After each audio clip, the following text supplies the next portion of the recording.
Welcome back to the Monmouth Basketball Hawks Nest podcast. Thanks for joining us again tonight. Tough start for the Hawks' first 3 games. We spoke to you guys last week about a lot of different possibilities for this year. We kind of expected what was coming the last week. Not quite as bad as what happened, but we're going to get to all that later on tonight. First of all, besides Mark and Mike, who are always with us, we have a special guest tonight. We are joined by Nick Lorenzen of midmajormadness.com. And he is also on Twitter, 35,000 followers. Not bad, Nick. He is a member of the United States Basketball Writers Association and a major contributor for both the portal, report.com, midmajormadness.com, and he covers all 26 mid-major conferences. So this is one of the bigger guests we've had on this show, if not the biggest guest.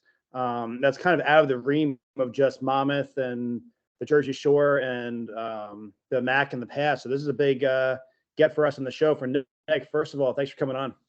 Thank you guys for having me. I really appreciate it. I know we've been trying to get me on here for quite a while. Always free. Love to talk some mid-major hoops. Sure. So I know, Mike, you had a couple questions for Nick. Yeah. So Nick, when Mark first told me you were coming on, I was so excited because mid-major madness is such a staple in my college basketball viewing experience. So, to have you on, to have you talking about, all the mid-major landscape, particularly the games we have on deck, it was really exciting. But just so our viewers can learn a little bit more about you. So tell us about your experience with mid-major madness. When did you get the idea to join the account and, get working with it? Yeah, so it all started in high school. I was running these little team-specific Instagram pages. I ran one for UMBC. I ran one for Duquesne, and the Duquesne one didn't work, but the UMBC one kind of blew up when they beat Virginia. Like Steph Curry tagged me, ESPN tagged me, AP tagged me, all these big accounts on Instagram tagged me, and it was because UMBC didn't have a account. They didn't have a basketball account, so people were tagging me and going after me for it. So the athletic department reached out. I gave them my name, parlayed that into an internship. And then about senior year in high school, started writing for Mid-Major Madness, kind of used the UMBC stuff as the elevated a little bit. And yeah, I mean, I've been writing for them for 4 years. And last year when Russ left to go be an editor at Kevin Durant's website, Boardroom, Russ Steinberg, no one was running the Twitter account for the non-conference portion. So I reached out to our new site manager. I'm like, can I run the Twitter account? I see no one's running the Twitter account. So I've done that. And I mean, it's been less than a year now. It's been about 10 months. Feels like it's been only about 3 months. And we're at about 35,000 now. When I got it was about 18,000. So I've doubled that. I've amazed myself with what I've done so far. Yeah, it really is. It's an awesome account. I recommend any of our listeners who don't follow. I love it because it's the right mix of being funny, and you guys have some really good bits, but also extremely detailed and some great insight on the actual sport. So I guess more on that, like, what's your favorite bit from the account? Right? I personally love the Villanova is a mid-major bit. I'm curious to know more about that one, but take us through a little bit of the humor side that some of the fans may want to know more about. Yeah, mine probably is the Gonzaga one solely because my roommate's such a troll. Like, they hate college basketball. They always get on me. I get about 4 or 5 messages about this a week. He runs this account. He changed my last name a little bit, and he made it Gonzaga as a mid-major, so it's mid_madness, and it's just like a troll account at me. So he's kind of run with the whole Gonzaga is not a mid-major thing, like, to an extreme, and every day he's making tweets at me, and he's sitting right next to me doing it and just digging it into the ground. But I mean, that's my favorite bit right now. The Villanova one's great.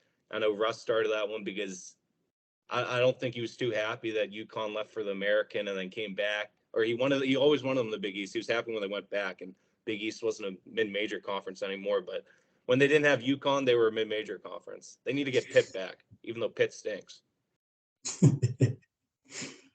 That's awesome.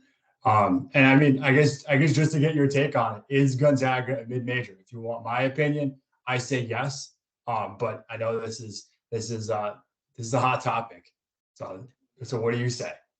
I mean, they're in the WCC, so that kind of makes them not one. I mean, yeah, they work their way up to whatever, to like the best program in the country, but they also spend a crap ton of money, all the scheduling, all the trips to recruiting. It's not ran like a mid-major program. It's in a mid-major league, but with the amount of money and the schedule they have, it's not a mid-major program. So I'm going to stick on that. I mean, the next team that might leave, or yeah, might leave mid-major, like realm as still mid-major, is San Diego State.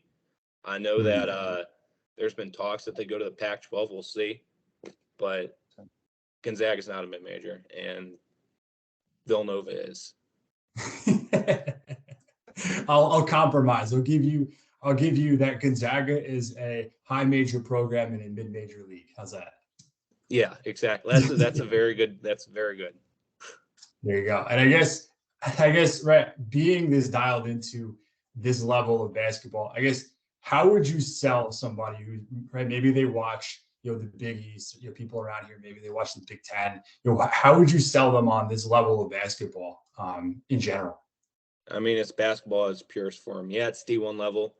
Everyone's still grinding their way to the top. I mean, you could be watching a random game one night between like Utah Valley and Maine, and there could be one of those 24 kids on the court. They could be like the next Larry Bird. Like, who knows? It's kind of like a diamond in the rough aspect. I mean, you never know what you're going to watch. You never know what you're going to see, and it's unique. I mean, not many people are going to say that they watched whatever they watched Utah Valley, Maine, but you can remember when Fardall's AMAC dropped 50 points, and now he's a star center at for the Mavericks. So, I mean, the uniqueness, that's the best thing I think about mid-major basketball. There's so many different things going around the country. Without a doubt. I know, Mark, I know you're ready to get into the matchups and the X's and O's and the Jimmys and Joes. Yeah, so when we started to look at previewing Norfolk and Colgate, I immediately reached out to Nick. I had the privilege of jumping on the CAA Twitter space preview with him, which was awesome. He did all these Twitter preview spaces. They're all archived on midmajormadness.com. So if you're interested in any mid-major league besides the CAA, including the CAA, you want to hop in and check out what's going on in the MAAC now that we're away from there, but you might have some ties back there. All those Twitter spaces were amazing. He had real D1 coaches, assistant coaches, players were on there. I mean, for me to be able to jump on when the level of guests that were on there was a real privilege, and it was really cool to get on there and kind of talk 2-3 minutes of Monmouth Hawks in the Colonial Twitter space. But what was interesting was, I follow mid-major basketball so much. I love it. I would rather watch, a Patriot League conference game in January than watch, Rutgers, Nebraska, or Michigan State, from the Big Ten. It just doesn't interest me. I love the mid-majors. So I was like, wow, we're going to have two of the winningest mid-major programs in the last 2 years coming up on Monmouth's schedule.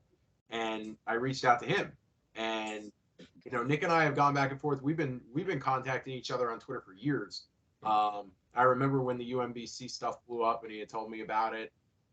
We were talking about the similarities between their little point guard then and Justin Robinson. I forget his name. I don't know how I could forget. Darnell Rogers, yeah. Yeah, but you start talking about all that, and then I actually jumped in a little bit on the MEAC preview and the Patriot League preview. On the Patriot League preview, I'd asked if they thought Xander Rice would graduate with that Bucknell degree and then come and play his last year or two over at Monmouth. I guess it was a little bit of a troll job from me, but you know what? When you can get someone's ear who might know, and you never know who's listening on there, it's hey, if King Rice isn't going to do a good enough recruiting job, I'll try to help when I can. All right, but I'm bummed. So we're looking at these non-conference tests now, and the Power 5 3 conferences, non-conference, really tough. But now we're going into these mid-majors, and starting with Norfolk. Norfolk actually came into Monmouth in 2019. Monmouth narrowly escaped 75-71, and their star guard who's still there today, Joe Bryant, scored 19 in that game. So that's college basketball nowadays. Is what? It's it's not so unfamiliar that a guy that you saw years and years ago is still playing with the COVID year, redshirt year, all sorts of things going on. So Norfolk is 41-15 over the last 2 seasons. They won 2 MEAC tournament championships and went to the NCAA tournament twice. They won a play-in game by 1 point over App State in 2021, and then Gonzaga blitzed them. Gonzaga was a 1 seed. Gonzaga, the high major, low major, whatever, mid major, whatever you want to call them, they were too much for Norfolk that night. And then they also last year got stomped out by Baylor, who was 1 seed as well. So far their resume is really hard to gauge because they won by 50 points over non-D1 Virginia University of Lynchburg, and then they won by about 30 over non-Division I Cairn. And I don't even know if that's the way you say that school's name, but there you go. But what was interesting was they tried to get the revenge factor against Baylor, which is awesome. I mean, what major school would schedule a rematch with the team that they just had to play in the NCAA tournament? I give Baylor a bunch of credit for that. I mean, I think it's awesome that Norfolk did it, but, Scott Drew, they played them, and then, that program knows what you want to do inside and out. I mean, obviously there's so many roster workings and changeover now compared to ever with the portal the way it is, but they only lost by 17 to Baylor at Baylor. Baylor's number 5 in the country at the time. And then they got shellacked a little bit against UCLA. They lost by 30, but UCLA is number 8 in the country. So it's a very uneven resume. You don't really know, where to go from that. I'll tell you quickly what I know about them, Nick, and then I'm going to turn it over to you to give real expertise to Monmouth fans. I always kind of do the X's and O's a little bit and the scouting report on these teams. Joe Bryant, 6'1", he's their leader. He's been there forever. Preseason MAC Player of the Year, can score it at all 3 levels. 6'9" big man Chris Blankston anchors them inside. And then what's really interesting is they have 2 former MAC players that Monmouth fans will probably be really familiar with, and the Monmouth staff probably be super familiar with. You have Christian Ings, who was he's an athletic 6'2" guard that was at Rider years ago. And then you have 6'7" Dana Tate, who I thought was going to be a monster at Siena. He's 6'7", he can handle the ball, he can shoot a little bit, he can dish it, he can rebound, he can defend, he can score all 3 levels. I really loved him. Happy to see that after an uneven start to his career at Siena, then at Rhode Island, now he's kind of found his way here in a winning program. So, Nick, Monmouth fans have been waiting for a home game, but now 10th year winning head coach Rob Jones brings Norfolk State in, where all they do is win lately. What's going to happen? What can we see from the Spartans on Thursday night? Be nice, Nick. I'm going to keep it 100 with you guys. I mean, I was telling Mark before, it's a really tough stretch. And on Ken Palm, they don't have Monmouth winning a game until about January, which is just super tough. I know it's a young team. They'll mold together, but they couldn't be getting this Norfolk team at a worse time. They just got blown out by UCLA last night, lost by about 30. And I'm scrolling through Twitter in the middle of this Hawaii game at 1 a.m. and Rob Jones tweets out how much they stunk last night, but they'll be back in the lab and they'll fix this.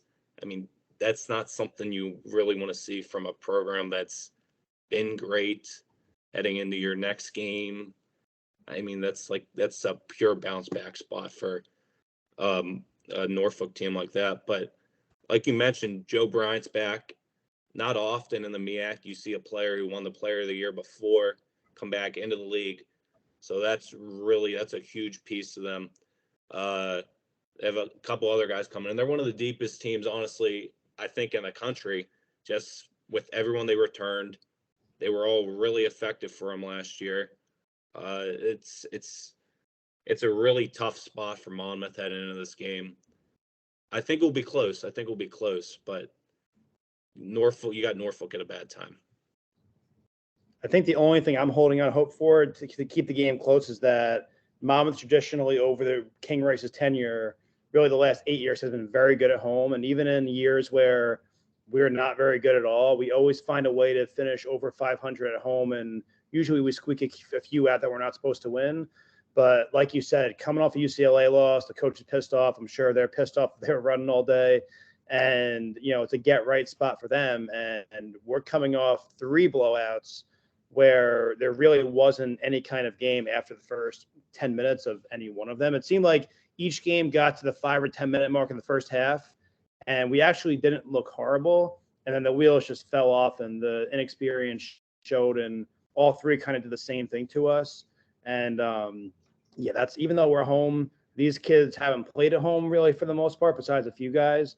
So I'm not sure that's going to matter Thursday night. I think being close, and you might be nice about it. I hope it's close, but I mean, if that team's as deep as you say it is, and they're another tournament team this year, it's going to be tough for Monmouth.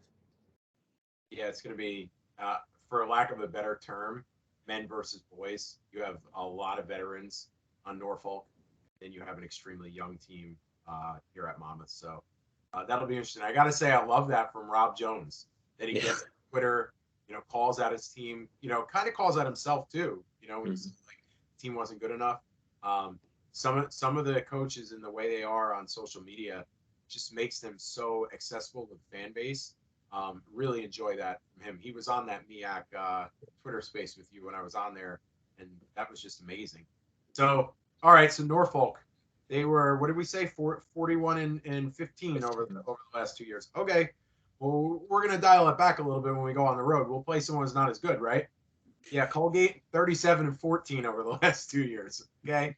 And, yeah, they won 2 Patriot League tournament championships and 2 NCAA berths in that time as well. 2021, they played Arkansas, lost 85-68. But in 2022, they played 3-seed Wisconsin and gave Wisconsin all they could handle. They ended up being a 7-point loss, but it was, 1 or 2 possession game for That was a great game. That was a great game. And, having played Colgate before, I was cheering for them. Like, I cheer for every mid-major for the most part, besides a couple fan bases who have rubbed us the wrong way over a few years. But for the most part, yeah, I have to. But so Colgate actually came into West Long Ridge and played us last year, and Monmouth won 77-66. And what's interesting about this, Nick, is Nelly Cummings, who was like their do-everything star point guard, think like their version of Justin Robinson, he didn't play in that game. He was injured or sick at the time. So they pretty much have everyone back this year. Can you hear me? You're good. Yeah. My picture's frozen. I thought. Good. You're good. So he actually transferred to Pittsburgh. Nick was just talking about how much he wishes Pittsburgh was still in the Big East. Monmouth seems to play Pittsburgh so much.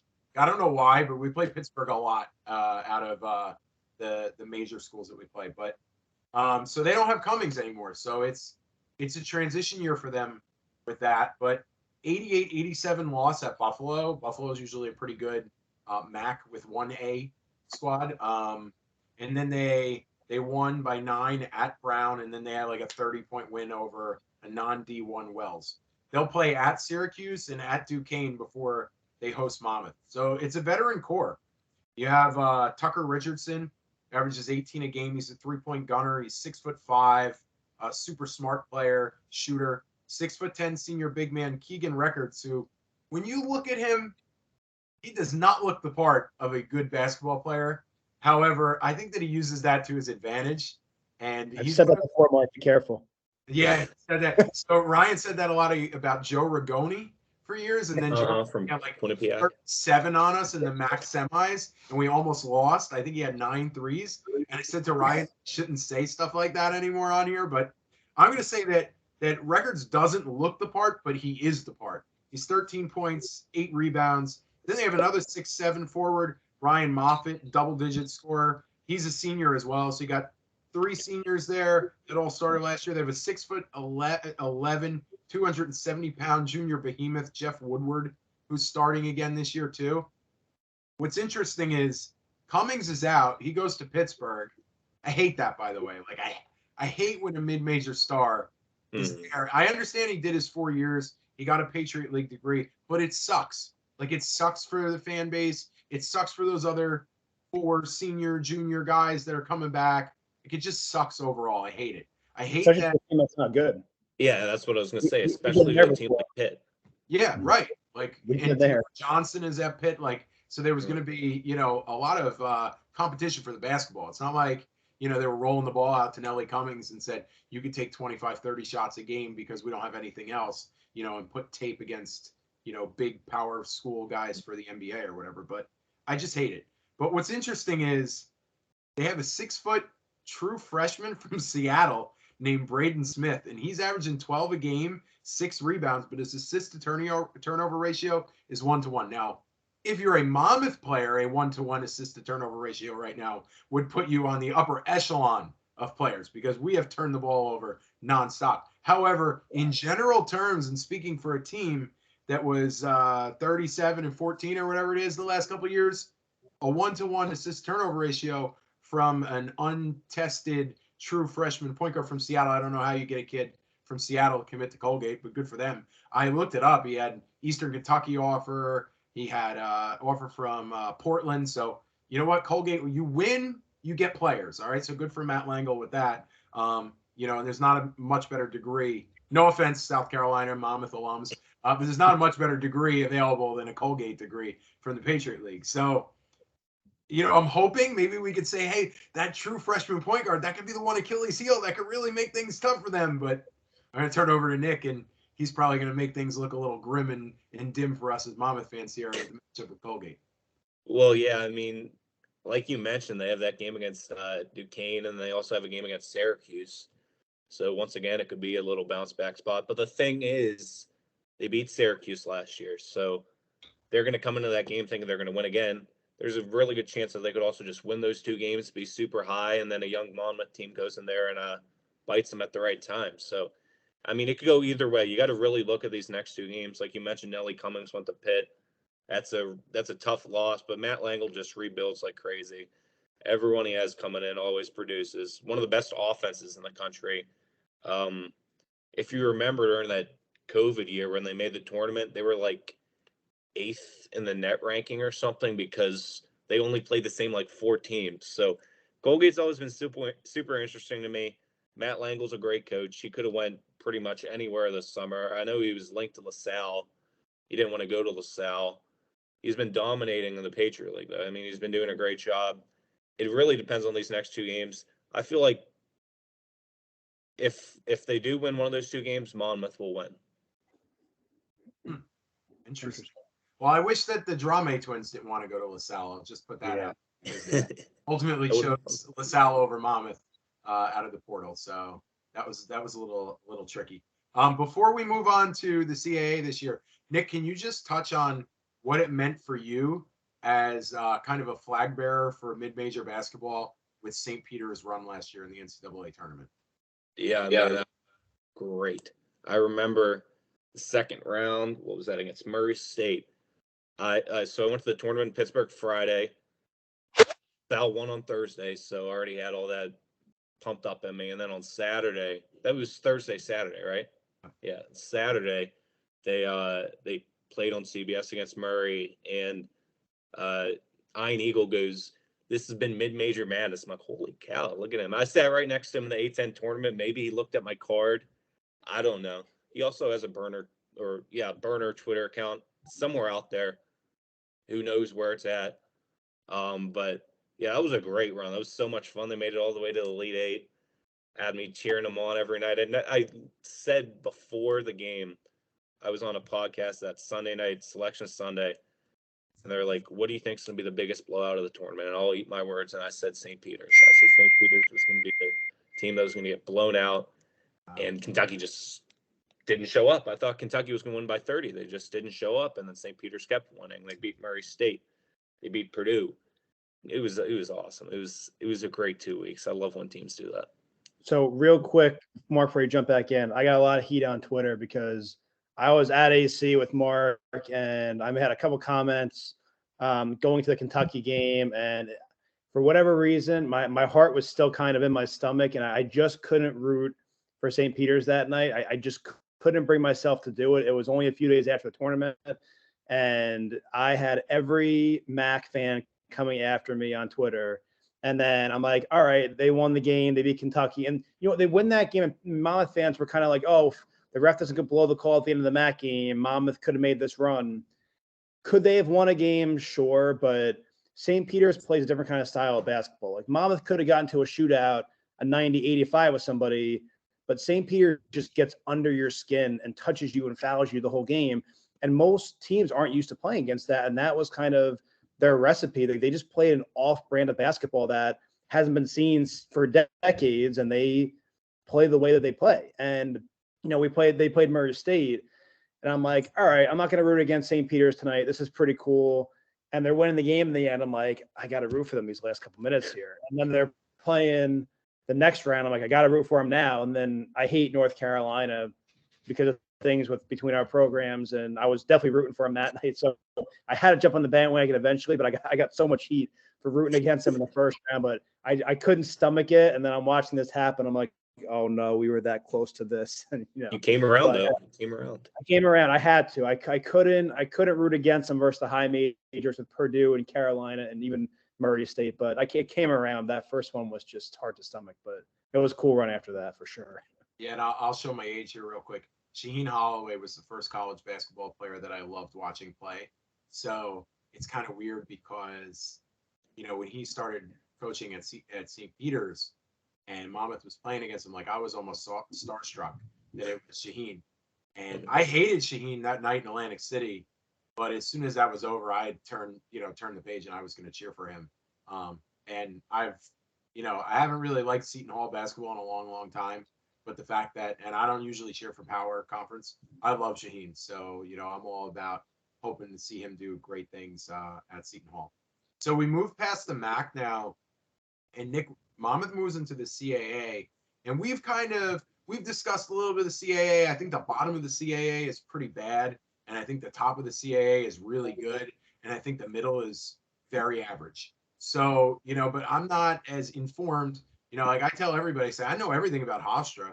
Like we play them every year. I talk to Jerry Beach about them all the time. Like I know everything about, and Jaden Daly. I know everything about Hofstra. I know Towson is loaded. Like they were loaded last year, and then they brought in the D2 Player of the Year as its transfer, and and Ryan Conway from Seton Hall. So like that they're going to be really good. But Nick, if you could just kind of talk about where the CAA is this year, where you think Monmouth's outlook is for this first year in the conference. Yeah, you mentioned those top two teams. I mean, Towson, they return everyone from I think it was a 27-win team last year. And then they bring in Sekou Sila, who was a D2 Player of the Year at Nova Southeastern. So that team's stacked. They already have two really nice wins. They beat UMass. They beat Penn. Both teams that, UMass they could be contending for a double bye in the A10 tournament. Penn's the Ivy League favorite. So that was a really nice opening week for Towson. And then Hofstra, Speedy Claxton always has great guards back there. And he brings back the Player of the Year in the league, and Aaron Estrada. So those two, I feel like they're a step above everyone else. Charleston, that offense is elite. But, of course, teams in the league have started to adapt to it. They know what's coming. They look good against UNC, though.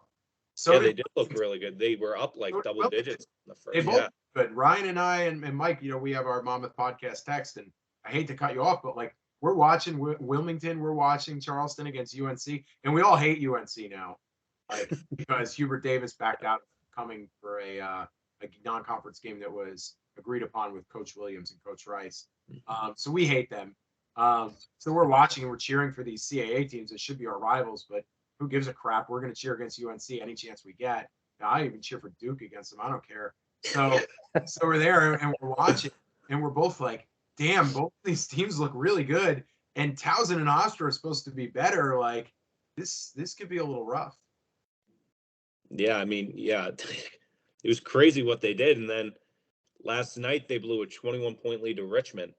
And Richmond came all the way back. They forced overtime, and then College of Charleston was able to pull it out in overtime. So that just shows how gritty they are. I mean, Pat Kelsey's a great coach. He was at Winthrop before, almost went to UMass, but went to College of Charleston, and he's done a great job over there. Can't sleep on Delaware either. They returned Jair Davis, who's I thought he was one of the best players in the country the last month of the season. He was Freshman of the Year in the league, CAA tournament MVP. He returns with Jameer Nelson's son, a couple other guys at Delaware, so they're going to be really good. UNCW will probably be up there again at the top. That defense they run is just like It penetrates you. It's insane what they do.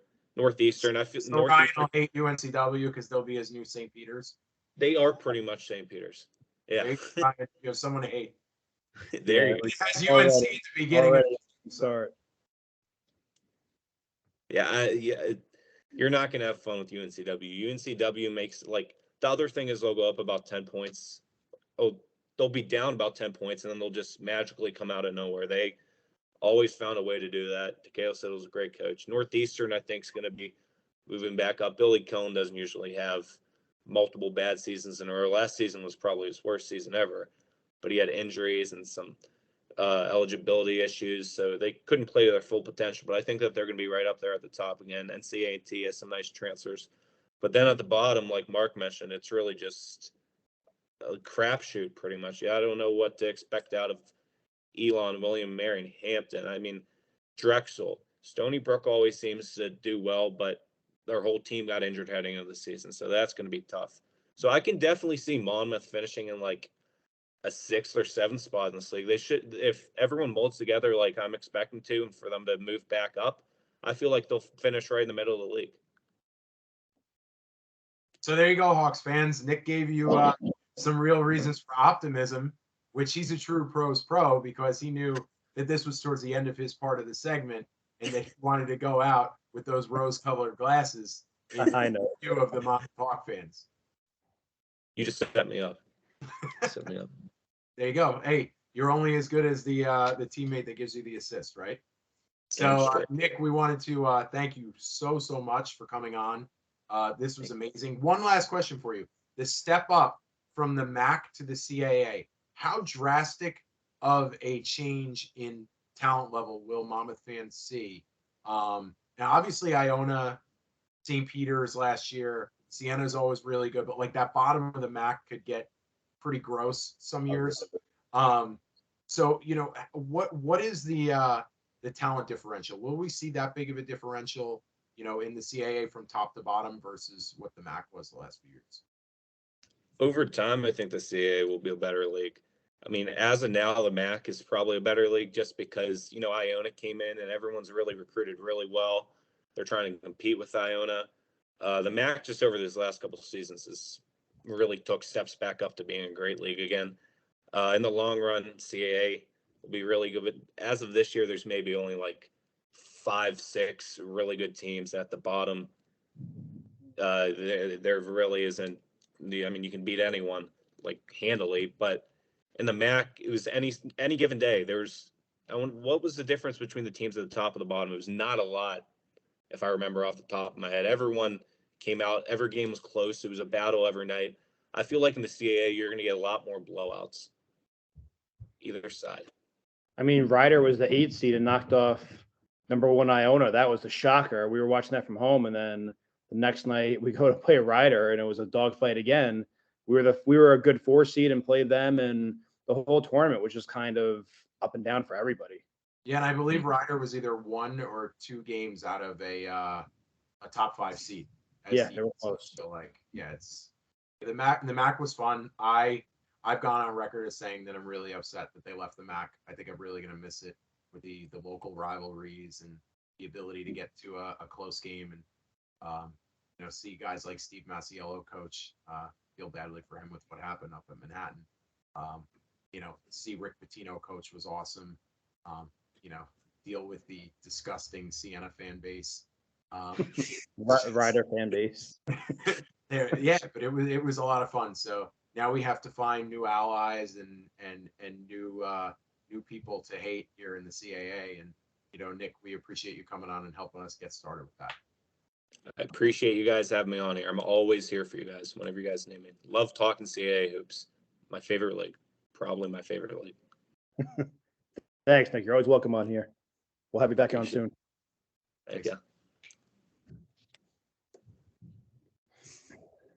All right. So jumping out of talk with Mid-Major Madness with Nick there.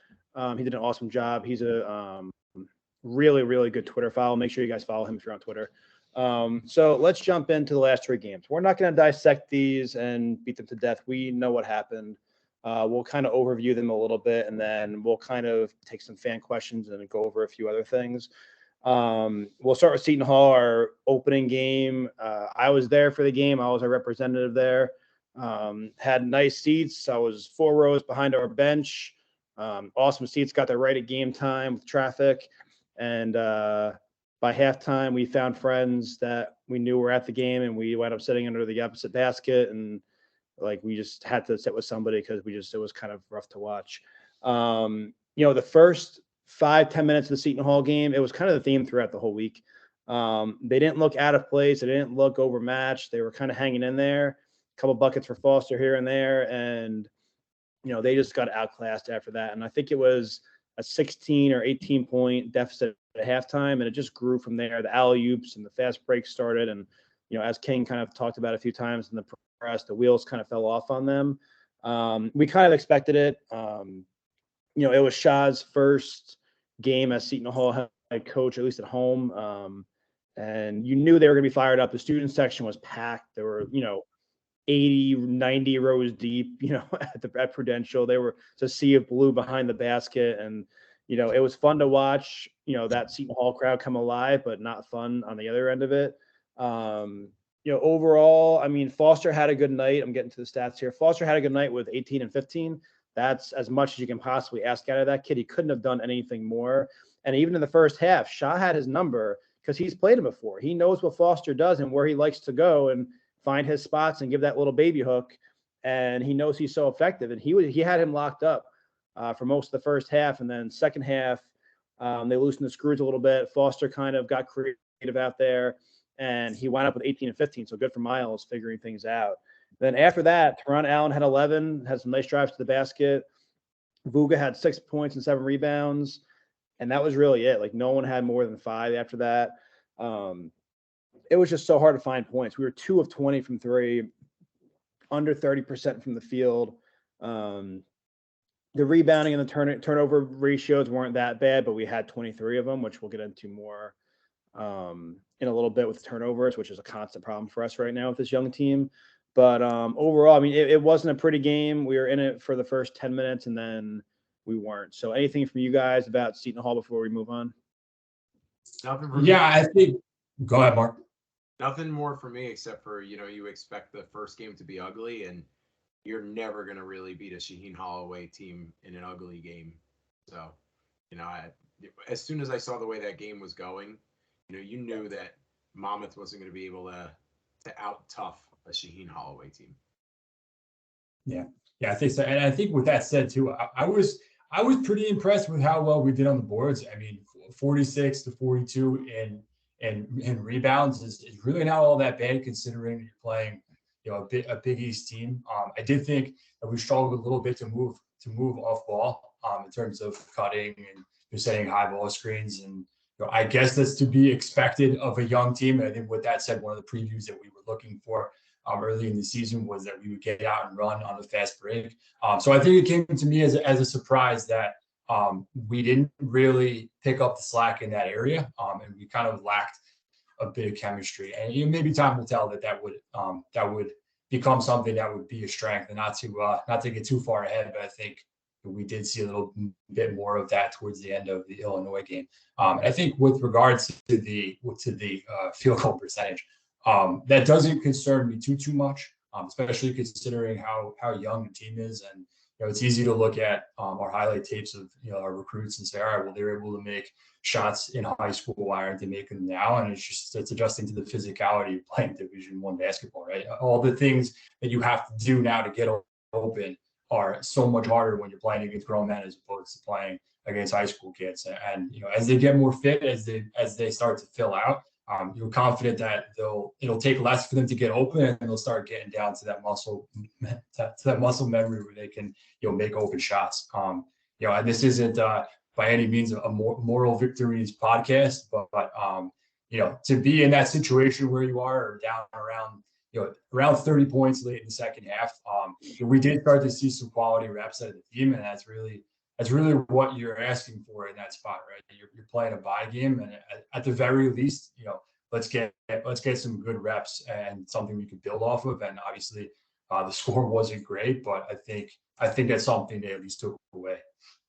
Yeah, I Yeah. also agree that Go ahead. battled for almost that whole game, the Seton Hall game. I felt like they played hard and they competed for pretty much that full 40 minutes. Whether it went their way or not, I thought the effort was outstanding in the opener as far as just an effort base. We're not talking about the way that they were able to. It might not have been crisp, but the effort was outstanding. Yeah, I agree. Watching it live, the effort was for sure there, and you could see there were definitely first game jitters for a lot of guys. You can see, Allen and Foster and Vuga were the three main scorers, and a lot of the freshmen had a hard time out there. Jack Collins, looks like a pretty decent shooter. He couldn't hit the bottom of the basket, and it wasn't his night. Ball struggled with 3 turnovers in the first few minutes he was on the court. You definitely saw the jitters out there, but like you said, Mike, over time, that will get better. And by the way, I had to stop for a second, Mike. You got trolled on Facebook so hard right now by one of our fans. So you guys are talking about the guest on for tonight, and Joe goes, "I know the special guest. It's a chair for you, Mike." Hey, you know what? This is a podcast by the fans for the fans. I know Joe had a lot to say after the last podcast. I know Ross had some stuff to say too. This is my setup, man. I use a standing desk. It's adjustable height. It never goes down. I'm used to standing for my days in the student section, and I never started sitting. Just simple as that. That was awesome. Mid-podcast he posted on Facebook. That's awesome. So moving on to Virginia, we just couldn't score in this game. Virginia is known as a great defense. We've played them before on the road with better teams, and we've still struggled against them. We lose the game 89-42. And the same thing. The first portion of the game were kind of up and down. And we actually had a 4-point lead in this game, which we haven't had against anybody else so far. But it just, the wheels fell off really quick. Foster was the only one in double figures with 10 points. Miles Ruth had 8. And the field goal percentage, again, under 40% this time, a little bit better than Seton Hall. 7 for 15 from the foul line. You gotta make free throws in the end. Not that it matters. It's 8 free throws in a 40-point game, but you got to make free throws. And again, the turnovers. You saw Virginia's assist to turnovers was 23-6. They only turned over 6 times. Monmouth was 5 assists to 21 turnovers, almost the exact opposite. So when you have that big of a discrepancy, when you're taking care of the ball and sharing the ball, that's when you're going to have a lopsided game like that. And you saw Virginia's defense and experience and everything just kind of culminate on the court there. And it's hard to watch a young team go through that. And I know King talked about it's kind of his bad scheduling all these guys right in a way for this season. And it's true because, I never blame King for playing these games. And some people will say, well, why do you play all these great teams if you know you're going to get blown out? Well, first of all, we haven't gotten blown out over the years. Sure, like his first year, we got crushed by Syracuse. There's been Carolina killed us the one year. There's been games we've gotten blown out like this, but more of the games are within 20 points. Like we took Carolina. We were down 7 at halftime when Robinson played, and we lost by 20 something because a bunch of technical fouls and things happened. We almost beat UConn. We've beaten Pitt a couple times. We've beaten, Notre Dame and all those teams in those tournaments, and we've beaten Memphis. Like we've won some of those games or been very competitive in there. St. John's, Maryland, same thing. So I don't blame him for playing them, but it is tough when you have this young of a team and you have 3 legit tournament teams. And I don't believe Seton Hall is the 7th best team in the Big East. I think they'll climb and they'll probably be a tournament team. So you're playing 3 teams that'll probably be on the bracket come March. And, doing that all in a row is rough. Like I wish almost we started with Seton Hall and then you go to Colgate and Bucknell or somebody else. And then you play 2 of those teams, get crushed for a couple days and then go back to the schedule. So you play 3 of those in a row and then having a home game against a mid-major team that could be like a 13 or 14 seed this year. That's a tough task. And again, I'm not blaming King for it because sometimes the dates just work out the way they work out. So I'm not crushing him for making those games happen in that order because maybe there's nothing you can do about it. It is what it is. But it is a really tough task for probably one of the youngest teams in the country. And I want to do a deep dive into this. I don't know if I'll find out or not. Maybe I can find a guy on Twitter to figure it out for me. I want to know, in terms of minutes played, how Monmouth compares to the rest of the country, because we've got to be in the bottom 5% of the country in terms of minutes played and experience. We've got to be at the bottom. So, and that's going to happen versus good teams. You're just going to take those lumps, and you just hope that the next week when we play games that are more at our level or close to it, that those games turn into games for longer and they're within 10 or 15, even 20 points and not 40 points. So, it was a rough night versus Virginia, but, what do you guys think about kind of what went down and kind of what I just spoke on? Sure. Go ahead, Mark. I'll jump in and then let Mike finish. The problem with playing Virginia is that Virginia's attention to detail is so strong under Bennett, and their effort and their execution. Obviously they lost that game to UMBC, and then the next year they came back and won the whole national championship. So that was a learning experience for them. They're not the type of team that you think you can catch overlooking, not giving their best effort, not focused, not following the scouting report. It's a rough game. And Virginia does this sometimes to really good ACC schools on certain nights. They can ugly it up. They make you play their style, and they grind you, and it's tough. I felt bad watching those young Monmouth kids go through that against Virginia. Yeah, it is tough with that backline defense and just everything that Tony Bennett's program brings together. I mean, they really are one of the premier teams. And it's funny, we were talking about UMBC earlier with Nick, and how they were able to get up on a team like UVA in the tournament and be the first 16 to beat one. I think it's funny because that is so rare. Obviously, it's the first time it ever happened, but for a program like UVA, who historically takes teams like UMBC and rips them to shreds, and we ended up being a victim of what UVA normally does to a team, a mid-major team, and they're just so suffocating. Which going into this game, with that said, you weren't going to score 90 points, but I think we were hoping that on defense you'd see more of what we're used to with discipline in terms of closing out. And, we didn't have that, but again, all of that is a combination of how much you have to do,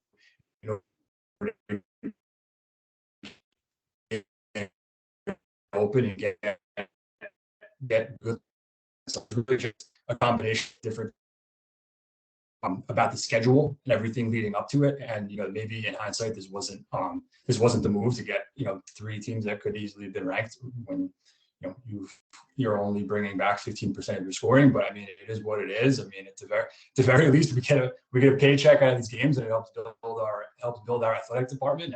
And with that said too, it is valuable experience as much as it may take a toll on the guys, physically, mentally, emotionally. It is something that they can take and build from. All right. So Ryan, you want me to? Yeah, go ahead, Ryan. Yeah. So Mike, if you want to get into your thing right now with the comments post game, and then I guess we'll both kind of give our takes on it, and we'll move on to the Illinois game. Yeah, sure. And I think, and Ryan, did you want to? I don't have the quote in front of me. But did you want to read it just so that fans know what exactly we're into? So we know by now as a fan base, King, Coach Rice is definitely an emotional guy. He's definitely spoken about different fan bases, sometimes our fans, different people, even, refs in the MAC tournament last year. He's definitely not afraid to speak his mind. We know that by now. So this quote was in one of the papers after the Virginia game. So, quote, feel bad for the fans that paid to come and scream at a 53-year-old man. And some of them were with their wives. It's like, get your husband under control. You come to a game with your wife. You've probably been at work all day. And then you come and scream at the coach. Enjoy the game. You have a beautiful arena, great fans here, been great fans for a long time. And you're yelling at the coach on the other team that has a mid-major club that's in here fighting to the best of their abilities. And you're yelling at the coach. To me, that's like, wow, I'm glad that's not my family member, Why would you do that? Let's just reverse it. Let me walk into his business and scream at him. What happens? You go to jail. You can't go to someone's job and scream at him, scream stuff at him. And that's what that guy specifically wanted to do to me. I'm 53 years old. You're not going to get off my stuff. So we've heard the quote kind of in the past about, I can't come into your job. He's used that in the past. The rest of it is new. So Mike, give us your take on that real quick. Yeah, and thank you for reading that, Ryan, just so that we kind of know what exactly we're talking about. And look, I think we all agree that there's no place for vile, disgusting comments from fans towards anybody on the floor. And if that's what was said by the Virginia fans, then I 100% agree that. Right, like if you want to talk in terms of there's certain lines you don't cross in terms of race, homophobia, anti-Semitism. If he's talking directly about the coach's wife or his kids, like all that stuff, completely out of bounds.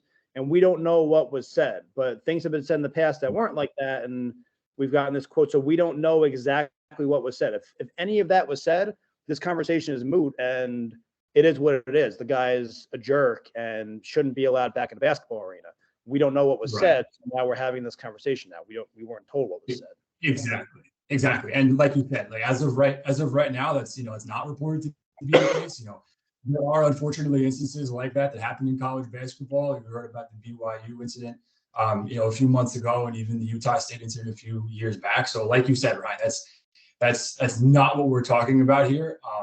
And with that said, the comments, not being specifically about that are, I think me personally, I think it does have a discouraging effect in the fan base, right? I mean, me personally, it's not my style to go to a basketball game and heckle the other team, but you have to admit that is part of a college basketball atmosphere. I mean, even just think about when Manhattan comes to Monmouth and there's always fans yelling at Steve Masiello to stay in the coach's box when he's halfway out onto the floor. And by the second half, either the refs catch on or they say something, or it just gets to him that he's got fans yelling at him. He doesn't want to hear it anymore, so he doesn't go out on the floor as much. And you can't tell me that doesn't have a positive impact on Monmouth in that game, right?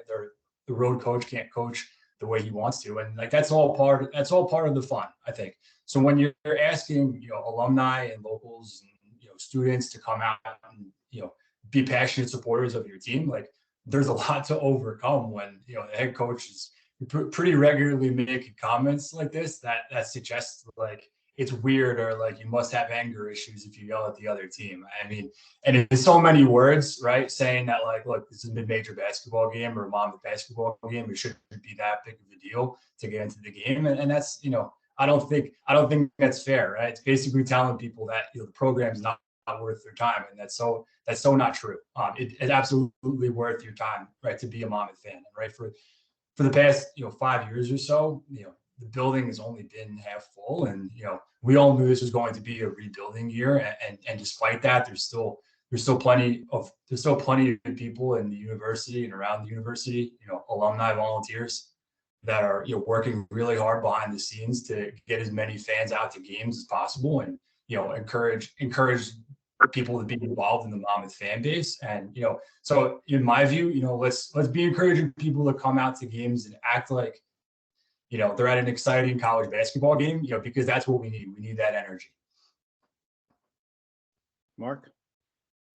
I think Mike said about as much as you can to encompass this. Once again, I've never said anything worse than the word timeout towards Coach Rice at a game. And I wouldn't. I've never said anything,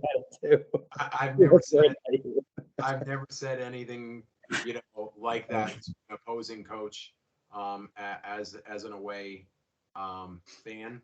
However, it is part of the game day experience to be cheering against someone else. And one thing that I was thinking was Coach Rice went to UNC. UNC and Virginia are rivals. Some people say like you never graduate from rivalry. So maybe like that guy just wanted to yell at Rice because he sees Rice as a Tar Heel and he's a Virginia. Right.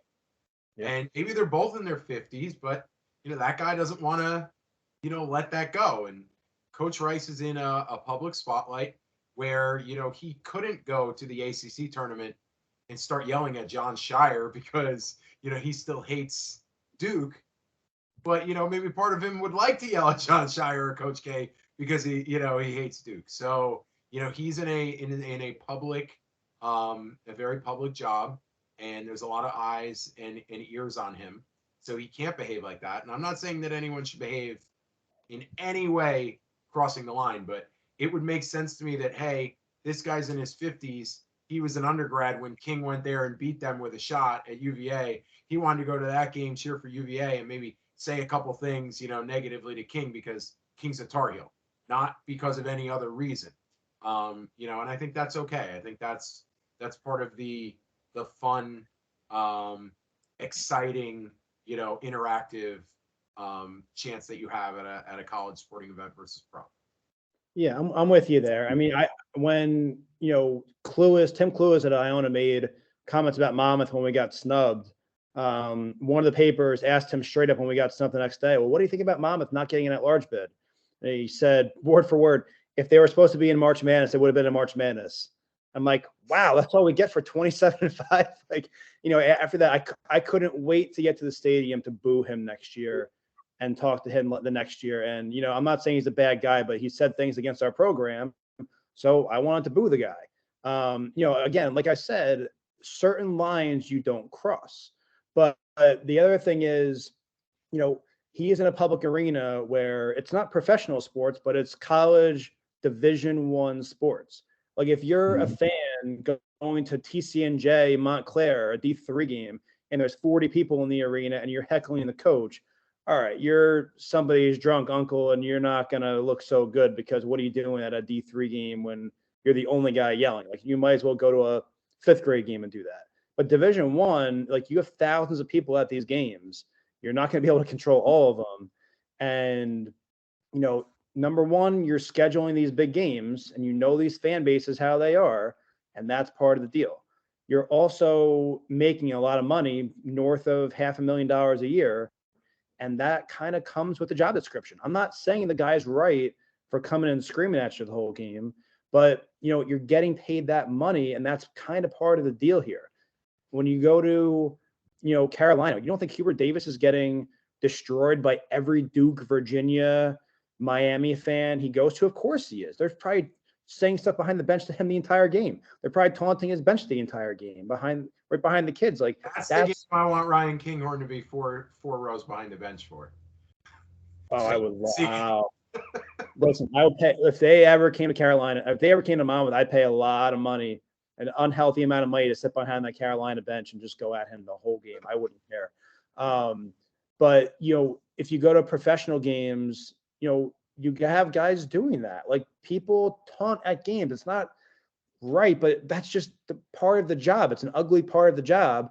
And to me, as long as they're not going over that line, those few lines we talked about, it is what it is. Like, I think we need to be a little less sensitive towards that stuff. And I get it. I'm not in his shoes. None of us are. And we don't know what it's like. But, two of us are also teachers. So if it came to our job and you were heckling me at bus duty, calling into the office, yeah, you would get arrested because you're trespassing on school property where there's kids. And yeah, you would get arrested. But we're talking about, Division I sports.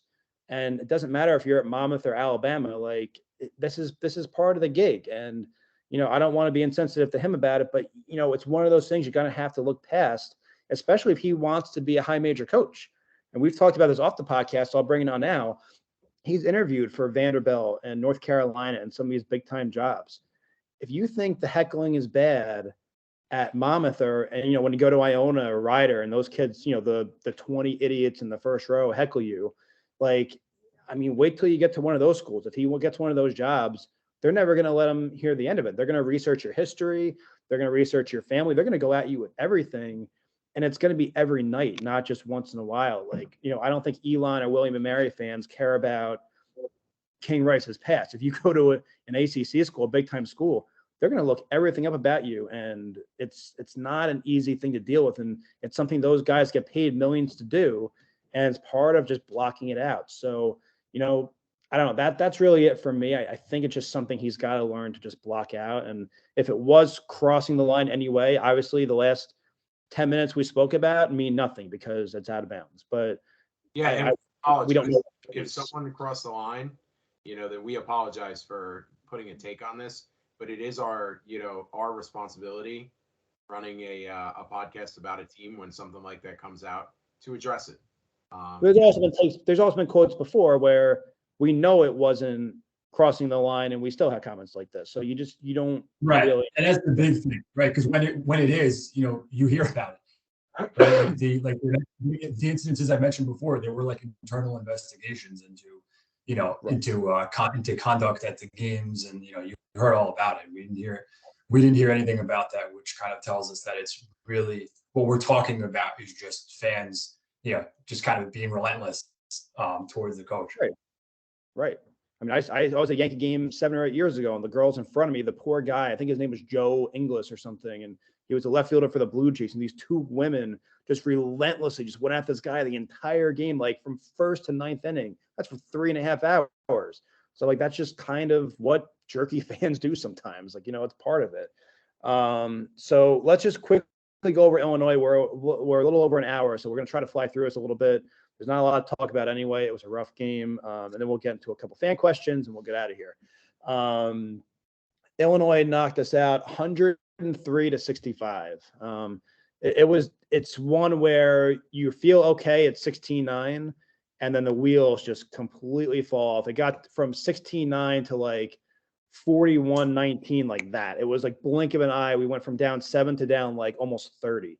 And it happened very fast, a bunch of three-pointers, a bunch of turnovers, and they just kind of all out blitzed us. It was definitely one of the toughest games to watch for me since I've been a fan. Between that and Virginia, it was two tough games to watch. Andrew Ball had a nice night with 3 threes, silver lining there, 13 points, looking like he's got a nice little shot there. Jack Collins came on, found the basket a little bit, 12 points for him. They held Foster in check a little bit. He was in some foul trouble, 9 points.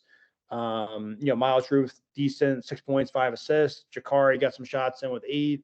Overall, the field percentage increased each game. It was up to 43% in game 3. It went up each game.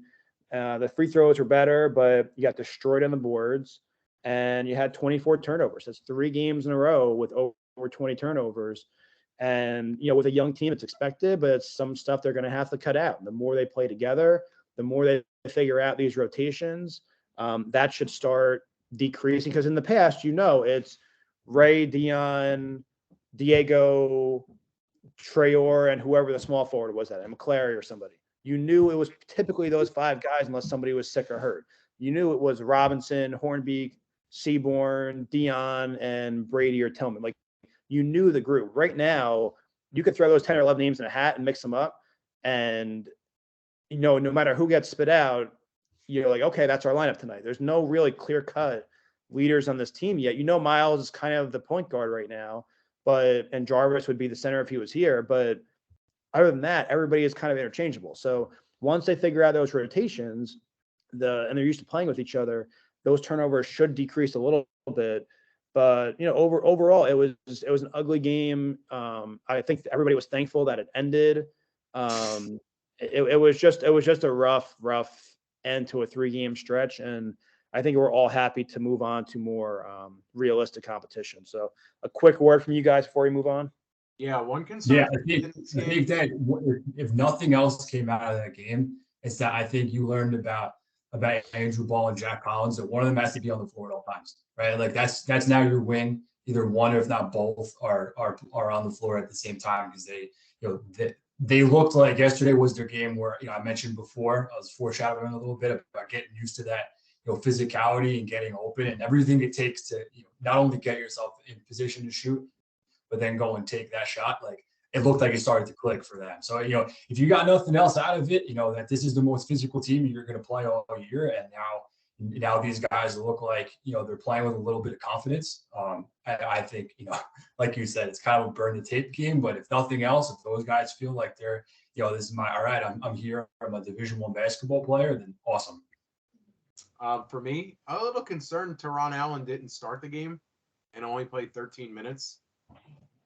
if he's supposed to be one of the main building blocks for the rebuild, then he can't be playing such a minimal role. I understand they started Holmstrom because the game was near his hometown in Illinois, and that was fine, but only 13 minutes and 4 shot attempts is not enough for Teron Allen on this team this year. Makes you wonder, like, hopefully there's nothing disciplinary, academic, anything like that for this decision, but it's about as head scratching as Tom Thibodeau sitting RJ Barrett down for a whole second half the other night with the New York Knicks. Teron Allen is the RJ Barrett of this Monmouth team. He's the lefty scorer. He's the guy that you're hoping is going to be that alpha wing. And I understand a lot of things went into it, but you only have 10 guys that are healthy. He's supposed to be one of the main guys. So, that's something I want to monitor and see, what his role is against Norfolk. Like we said, it's kind of lineup roulette right now. Like any numbers could show up on that board for who's starting next game. And outside of maybe Foster, Ruth, and Collins, now it seems like it could be anybody who could be taking those other spots in the lineup. I just thought Allen had more of a defined major role, so that's something that interests me from that game. So a couple of fan questions before we get out of here. First from Brad. I'm not sure what the question was exactly. It said, who's got the shooter? I don't know if he means who is the main shooter on the team. Andrew, Ball, and Jack Collins definitely seem to be two of the strongest shooters. We know Teron can shoot it a little bit. You go from there. Holmstrom's made a few threes. He seems to only take a few shots a game, and he makes one of them. And after that, we really don't have a three-point shooter on this team. We don't know what Sam Fagan's going to do. We don't know, Jaden Doyle hasn't taken many shots so far. So I would say Collins and Ball are probably our top two shooters. That's really all there is to be said there. There's not much else kind of going on right now. We're really scoring in transition in the paint. I'll give one to my troll uncle, my Uncle John up in New Brunswick. Uncle Johnny, he said, I would like to know if you will ever beat Rutgers, because he lives right down the street from Rutgers. He's a huge Rutgers fan. He's watched them lose for decades. He's finally got a little courage now. They're winning some games. And I reminded him that he was at the game with me when we beat Rutgers in New Brunswick in 2015 or 16, whatever it was, with Justin Robinson and those guys. He was sitting right next to me, and I never let him hear the end of it. And now I'd say they're too chicken to play us now. So I can make fun of him for that a little bit, but the last question was the highlight in show notes, Ryan. What's that? Maybe we could drop the highlights from that game in the comments and just let them. We should. The last one wanted to be kept anonymous. So why is King so secretive on recruiting? Hundreds of other schools share their information on numerous outlets. One would think the recruits would like to see their names out there. Also, why don't players like the Drames and Antoine say yes to Rice? Why hasn't the talent level increased since J-Rob left? CAA schools are making 3 to 4 star offers. Is Monmouth? Do we need a recruiter? So there's a lot to unpack there. And I think part of that we may have to hit on next episode, because that's like a 15-minute conversation right there. I'll just say quickly, he does keep everything close to the vest. We know that, whether it's strategy or recruiting or scheduling, like he keeps everything there, even injury. We didn't know about Jarvis and Valencia until, opening day. So he keeps everything close to the vest. He always has. In terms of not getting the Drames and Antoine, I think part of it was the Drames visited. We were close to them, but I think the A10, they just liked the bigger conference, and they may have liked Philly more than West Long Branch. It might have just been a personal thing for them. And then Antoine, from my understanding, his Scotty, what's his name? Scotty Lewis from Florida. His buddy at in the short conference that he played with at Ranny, I believe his coach or his connection was one of the coaches at Radford, and that's why Antoine chose them over us. That was a massive, massive disappointment. But those two, obviously, we were disappointed. I can't completely fault King for not getting them. I think sometimes it's just circumstance. Like guy Imani Bates, he chose Eastern Michigan over every team that wanted him. Like, why did he do that? Because he had a connection with somebody, or they gave him back in money. I don't know. Like, he chose that school. So, these days, you don't know in D1 anymore. So, I don't blame King for not getting those guys. It was disappointing, but, I can't really blame him there. And then, yeah, I mean, we're going to have to step it up in recruiting. He did have some good recruiting classes after those days. He did bring in some big transfers with Shavar and Walker and some of those guys. But yeah, we do have to start going after bigger and better recruits because, again, does stars mean everything? No, because Justin didn't have stars and he wound up being the best player ever at Monmouth. But you do want to start going after those 3-star kids, maybe some 4-star kids, and get a couple of them in here, because that's really how you're going to build this into a power mid-major instead of just a team that gets close every year and has a bad year every 3 years. You want to be in the team on top every year. You want to be Iona and Hofstra and those teams. That's who we want Monmouth to be. So eventually you're going to have to recruit those 3-star kids, get kids in the portal again. And, I know he tried this year. He missed out on kids, and that wasn't all on him. But, I agree. We do have to start going after some of those bigger recruits. So hopefully Nick Lorenzen is right and that we're closer to 6th place in the CAA and farther away from 13th place. And we can start convincing some kids that Monmouth's a good place to be. And, we can help you out, become, a pro overseas and G League and stuff like that. So quick thought from you guys before we get out of here, because we're way over time. Yeah, Mark. All right. I would just say that last year when you were recruiting the portal, you had George Pappas, Marcus McClary, and Nikkei Ruddy as kind of, solid to very strong players that you knew were coming back. Probably was a lot harder to sell a lack of proven Division I success for individual statistics and players right now on players from the portal. Also, Coach Rice said he doesn't like to do the portal. He did it last year because the players fit. I know that he and Coach Callahan over the years are very selective with who they bring into the program, both out of high school. They've never brought a junior college player in, and you can count on one hand how many transfers they brought in. Last year was really bucked the trend that they brought Walker Miller and Shavar Reynolds in, but it was kind of the perfect storm to get them both. I had hoped that last year was going to be the way that they could sell that this is a transfer destination. Fortunately, it didn't happen. It worked. Yeah. And you're right, Mark. Like it is kind of it did kind of come full circle, because I remember when when Iona was starting to have our number in 2016, 17, they were getting in the tournament when we felt like we should be. A lot of our comments, even in the group, were saying, what's the way to go? Like, should we be trying to build this roster more through veteran guys where you don't rebuild, you reload, or is it the right move to really just be recruiting high school seniors and developing a full class? And I think we discussed that at length. Like the pro obviously of recruiting high school graduates is that you would have them in that scenario and you build on them, and then hopefully by the time they're seniors you're looking at a 25-30 win campaign.